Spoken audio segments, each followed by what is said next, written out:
حدیث پاک میں آتا ہے، حضرت سیدہ عائشہ صدیقہ رضی اللہ تعالیٰ عنہا سے روایت ہے، آپ فرماتی ہیں پیارے آقا علیہ السلام کا اکثر تربیت کا انداز یہ تھا کہ رسول اللہ صلی اللہ علیہ وسلم جو ہے نا، ایک عام جملہ جنرل کلمہ بول کر آپ کیا کرتے تھے، لوگوں کی تربیت کرتے تھے۔ پبلک میں مخصوص آدمی کی مخصوص عمل کو معلوم رکھتے ہوئے بھی اس کو ٹارگٹ کر کے اس کا نام لے کے نہیں بولتے تھے کہ فلاں بن فلاں نے ایسی غلطی کی، اس کو ایسا غلطی نہیں کرنا چاہیے تھا، بلکہ رسول اللہ صلی اللہ علیہ وسلم کے انداز نصیحت کیسا ہوتا تھا۔ آپ فرماتے کہ کیا ہو گیا ہے لوگوں کو، لوگ ایسا کرتے ہیں، کیا ہو گیا ہے لوگوں کو،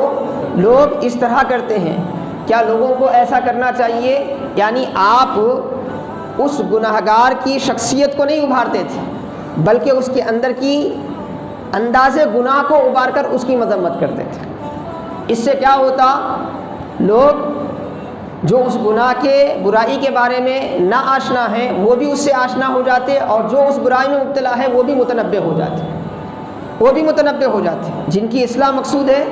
وہ بھی، ان کی بھی اصلاح ہو جاتی، اور جن کو اس گناہ کے بارے میں معلوم نہیں ہے آگے چل کے وہ اس گناہ کی طرف بڑھ سکتے تھے، انہیں بھی پتہ چلتا، اور وہ کیا ہے، پیچھے ہٹ جاتے،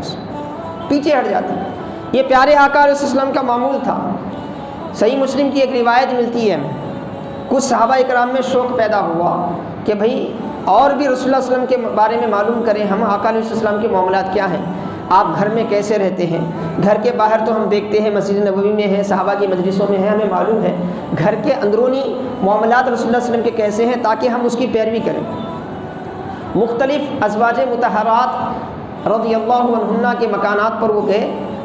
اور آداب اسلامی کے مطابق ان سے ملاقات کی۔ ملاقات کر کے انہوں نے کیا کیا، آقا علیہ السلام کے معمولات کو معلوم کیا۔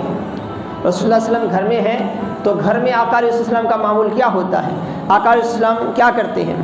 تو جب جانا رسول اللہ صلی اللہ علیہ وسلم کے بارے میں تو جان کر آپس میں ایک دوسرے سے کہنے لگے تو وہ تو اللہ کے رسول ہیں، اور ان کی شان تو یہ ہے کہ اللہ نے انہیں اگلے پچھلے گناہوں سے محفوظ معصوم رکھا ہے، اور ہم کہاں، رسول اللہ کہاں۔ اس کے بعد ایک نے کہا کہ میں نکاح نہیں کروں گا، میں شادی نہیں کروں گا، بس اپنے آپ کو کیا ہے، شادی کو چھوڑ کر اللہ کے ذکر کے لیے مخصوص کر دوں گا، شادی نہیں کروں گا۔ ایک نے کہا کہ نہیں، میں آج سے کیا ہے، کھانا نہیں کھاؤں گا۔ ایک نے کہا کہ بھئی میں فلاں کام نہیں کروں گا۔ اب یہ بات رسول اللہ صلی اللہ علیہ وسلم تک پہنچی، رسول اللہ صلی اللہ علیہ وسلم کو پہنچی۔ اب رسول اللہ صلی اللہ علیہ وسلم کے وعظ کا وقت ہوا، آقا علیہ السلام خطاب فرمانا ہے، وہ لوگ بھی آ کر بیٹھے ہیں۔ اب رسول اللہ صلی اللہ علیہ وسلم اگر بلا کر ان کو ڈائریکٹ بھی بول دیتے نا تو کچھ فرق نہیں پڑتا، مطلب وہ لوگ ایسے نہیں تھے۔ صحابہ اکرام میں رسول اللہ صلی اللہ علیہ وسلم کی محبت کا ایسا عالم تھا کہ رسول اللہ صلی اللہ علیہ وسلم اگر کچھ بولتے بھی تو گرانی ان کو نہیں گزرتی تھی، مگر رسول اللہ صلی اللہ علیہ وسلم کو صبح قیامت تک آنے والی امت کی تربیت کرنا تھا، صرف اپنے صحابہ کی تربیت نہیں کرنا تھا، صحابہ کے ساتھ ساتھ صبح قیامت تک آنے والی امت کی فکر کیا ہے، ان کی نفسانیت کیا ہے، ان کی ذہنی کیفیت کیا ہے، یہ سب پیغمبر اسلام کے پیش نظر تھی۔ اسی لیے آپ نے ایسے جامع اصول مرتب کیے، ایسا جامع نمونہ دنیا کے سامنے رکھا کہ اب ہمیں صبح قیامت تک کسی اور کو نہ پڑھنے کی ضرورت ہے، نہ کسی اور کو سامنے ماڈل بنا کر رکھنے کی ضرورت ہے۔ اب رسول اللہ صلی اللہ علیہ وسلم نے خطاب فرمایا، خطاب میں مختلف باتیں کرتے ہوئے آقا نے فرمایا کہ دیکھو لوگوں، میں اللہ کا رسول ہوں، اور تم میں جو بھی اللہ سے ڈرتا ہے، جو بھی متقی ہے، پرہیزگار ہے، اللہ سے ڈرنے والا ہے، لیکن تم سب جانتے ہو کہ تم میں سب سے زیادہ اللہ سے ڈرنے والا میں ہوں، سب سے زیادہ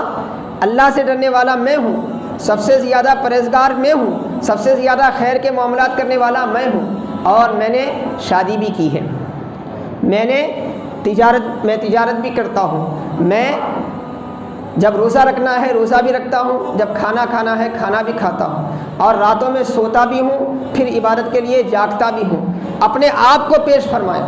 اور اس اسلوب سے پیش فرمایا کہ جنہوں نے نبوی اصول سے ہٹ کر ایک الگ انداز سے اپنے آپ کو بنانا چاہا تھا، ان کی اصلاح بھی ہو گئی، ان کی تربیت بھی ہو گئی، اور ان کو سمجھ میں بھی آ گیا کہ اسلام کا اسلوب نصیحت کیا ہے، اسلام کا طریقہ تربیت کیا ہے، اور وہ اپنے ان غلط عزائم سے کیا ہے باز آ گئے، اور پھر آقا علیہ السلام کی سنتوں کے مطابق انہوں نے اپنے آپ کو ڈھال لیا۔ نام نہیں لیا رسول اللہ صلی اللہ علیہ وسلم نے ان کا، بغیر نام لیے کہ ایسی اصلاح فرمائی جو تھے وہ بھی